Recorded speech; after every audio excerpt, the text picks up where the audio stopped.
ভাত না বাইরা যদি খাওয়া যাইতো, সবাই খাইতে পাইতো ভুবনে।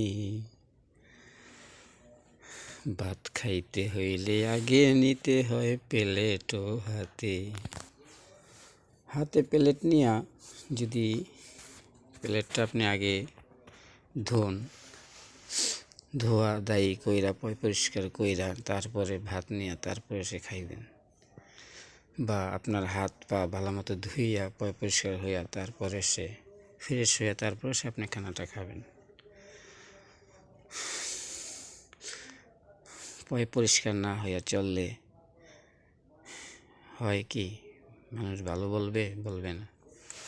যেমন হাতের নখগুলো যদি আপনার সব করা নখ যদি আপনি কোনো সময় না কাটেন, ধরেন আপনি 1 বছর 2 বছর বা 3 বছর 4 বছর কোনো নখ কাটলেন না, তাইলে আপনার অবস্থাটা কি হবে?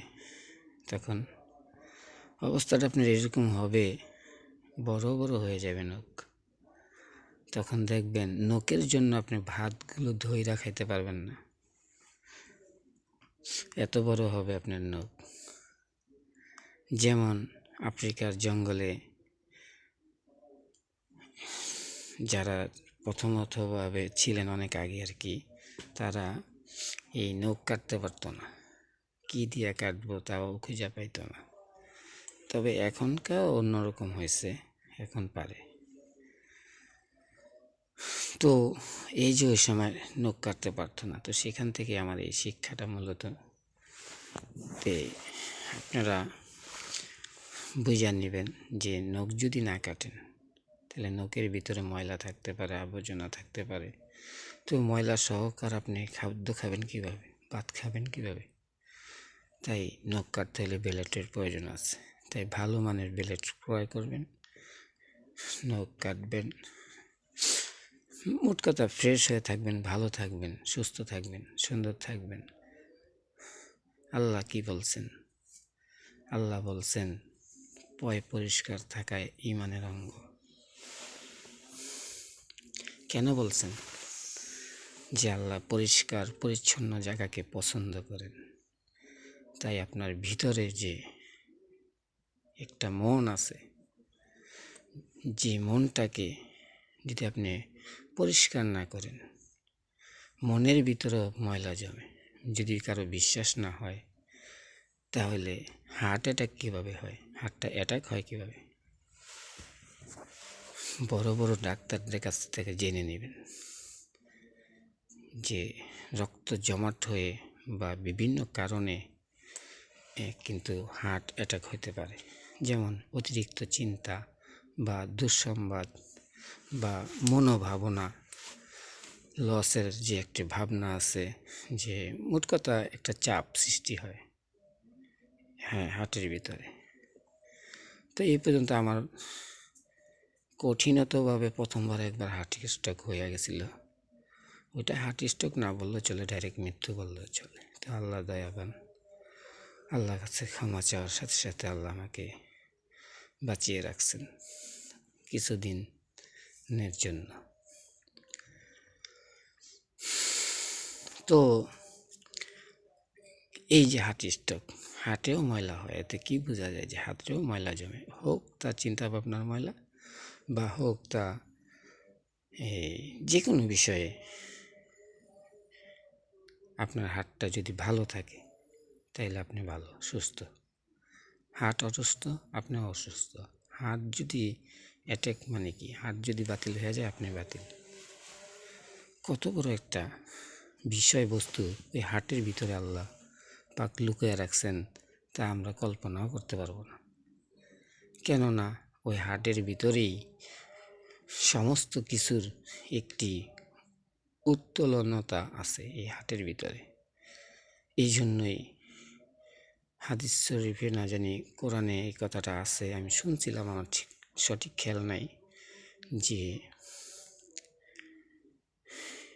মমিন বান্দার কালবে নাকি স্বয়ং আল্লাহ বিরাজ করে। তো কে যে মমিন এই মানুষের ভিতরে, তাকে আমরা চিনব কীভাবে, জানব কীভাবে? তাই তো যুগে যুগে নবী রাসূল পয়গম্বর মহান রব্বুল আলামিন দুনিয়াতে প্রেরণ করেছিলেন, যাতে ইনারা আমাদেরকে ওই প্রদর্শন, ওই চিহ্নটা দেখাইতে পারে যে কোন চিহ্নের মাধ্যমে আল্লাহকে চেনা যেতে পারে, জানা যেতে পারে, আল্লাহ সম্বন্ধে বোঝা যেতে পারে। যেমন আমরা কানে শুনি, মানুষ বললে এটা কানে শুনি, কিন্তু ফেরেশতারা যদি কোনো কথা আপনার সাথে বলে সেটা কি আপনি শুনতে পান? বুঝতে পারেন? পারেন না। কেন পারেন না? কারণ না, আমরা ওই ফেরেশতাদের কথা শুনে তো কখনো অভ্যস্ত না। আমরা অভ্যস্ত হলো মানুষের কথা শুনি না, তাই আমাদের সমস্যা সৃষ্টি। এই সমস্যার সমাধান করার জন্যই মানুষকে প্রকৃতই আল্লাহর জ্ঞান প্রাপ্ত করার জন্যই নবী রাসূল পয়গম্বর অলি আল্লাহগণ, মহান দরুদি অলি আল্লাহগণদেরকে আল্লাহ সৃষ্টি করছেন। পীর মাশায়েখ যারা এখন আছে তারা কি বলে? আল্লাহকে বোঝার জন্য, আল্লাহর পথে চলার জন্য বলে। আল্লাহ রাসূলও আল্লাহর পথে চলার জন্য বলতো। তো ভালো পীর যারা, কামেল পীর যারা, আল্লাহ ওয়ালা যারা, তাদের সন্নিকটে যে বসতে হবে, তাদেরকে লাইক করতে হবে, ভালোবাসতে হবে, মহব্বত করতে হবে। না, আমি বলবো না যে আমার ভিডিওটা লাইক শেয়ার করেন, এটা আপনাদের ইচ্ছা, কিন্তু আল্লাহর গুণগান, আল্লাহর কথাকে যারা প্রচার করে, আল্লাহ বলে তারা আমার ভালোর জন্য যারা আমার কথা প্রচার করে তাদেরকে আমি আল্লাহ নিজ হাতে পুরস্কৃত করিব। যদি সে বিনা স্বার্থে আমার কথা প্রচার করে, আমার ভালোর জন্য যারা কাজ করে, অর্থাৎ আল্লাহর ভালোর জন্য যারা দুনিয়াতে মানুষকে বুকে জড়াইয়া ধইরা কাঁদে, মানুষের উপকার করতে চায়, তাদেরকে আল্লাহ নিজ হাতে দইরা সেভ করে। আল্লাহর কুদরতি হাতে অনেক ক্ষেত্রে আল্লাহ মানুষকে বাঁচাইয়া দিয়ে থাকেন। কারণ আল্লাহ বলে, এই মানুষটা, যে মানুষটা আমার কাজ করে, তো ওই মানুষটাকে তো আমিই সেভ করব,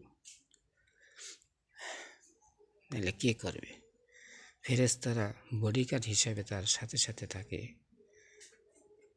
জিবরাইল আলাইহিস সালাম সবসময় তার কাছে খবরাখবর পৌঁছায় দিতে থাকে, আর সে যদি বুঝতেও না পারে তবুও তার কাছে জিবরাইল আলাইহিস সালাম বা ফেরেশতারা তৎক্ষণাৎ তাকে বাঁচানোর জন্য প্রস্তুতি নিয়ে থাকে, রেডি থাকে। যেমন একটা মন্ত্রী মিনিস্টারকে সেভ করার জন্য শত শত লোক বা শত শত মানুষের প্রয়োজন হয় তাকে সেভ করার জন্য, দেশকে বাঁচানোর জন্য। ওরকম অসংখ্য আল্লাহর নিয়ামত মানুষের উপরটায় পড়তে থাকে, শান্তি দিয়ে দিয়ে তাকে রাখে, তাকে ভালোবাসা দিয়ে অনুপ্রেরিত করে থাকে, এবং তাকে আল্লাহর পথে আরও চলার জন্য উৎসর্গ করে থাকে, এবং তাকে রক্ষা করার জন্য অনেক ফেরেশতা তার আশেপাশে থাকে। এই জন্য থাকে যাতে তার কোনো কষ্ট না হয়, তার কোনো ক্ষতি না হয়, তার কোনো বিপদ না হয়। কারণ তার বিপদ হইলে আল্লাহর যে ইচ্ছা, সেই ইচ্ছা পূরণ হইতে ব্যাঘাত করতে পারে। কারণ সে তো আল্লাহর ইচ্ছাগুলোকে প্রচার করে, সে তো আল্লাহর ইচ্ছাগুলোকে দুনিয়াতে ছড়াইয়া ছিটিয়ে দেয়। মোট কথা, আল্লাহর যেভাবে করতে বলতেছে তাকে, সে সেইভাবে করতেছে, তাই আল্লাহর একটি সুনজর তার উপর থাইকা যায়।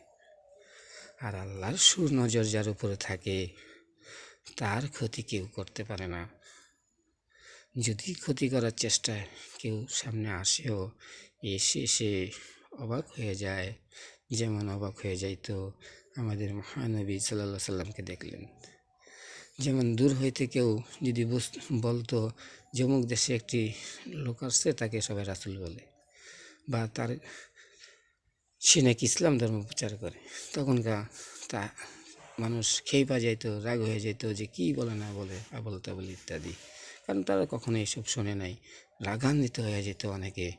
রাসূলকে মারতে পর্যন্ত যাইতো, কিন্তু কাছে যখন যাইতো যাইয়া দেখতো যে এমন সুন্দর একটা মানুষ, এই মানুষ কখনোই মিথ্যা বলতে পারে না, তারা সাথে সাথে কালমা পড়ে মুসলমান হয়ে যেত।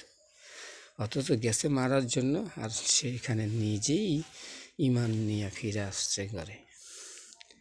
অর্থাৎ বেঈমানও ইমানদার হইয়া যাইত আমার দিনের রসুলকে দেখলে, রাসূলের মুখের বাণী শুনলে তো মানুষ হাউ মাউ করে কান্নাকাটি শুরু করে দিত, আর বলতো যে আরও আগে কেন আপনার দেখা পাইলাম না ইয়া রাসূলুল্লাহ।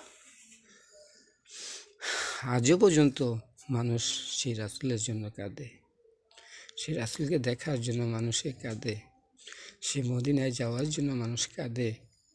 মানুষ বুঝে না, মানুষকে কিভাবে বুঝাই আমি বলব। তাই তো রাসূল মৃত্যুর আগে আল্লাহর কাছে প্রার্থনা করে কিছু মূলধন রাইখা গেছিলেন এই উম্মতের জন্য। রাসূল জীবিত থাইকা যেমনি মানুষের জন্য কল্যাণ বয়ে আনছিল, এমন রাসূল মরার পরেও যাতে তার এই বাণী থেকে যায়, আল্লাহর বাণী মানুষের কানে যায় পৌঁছায়, তার ব্যবস্থা করে রেখে গেছেন।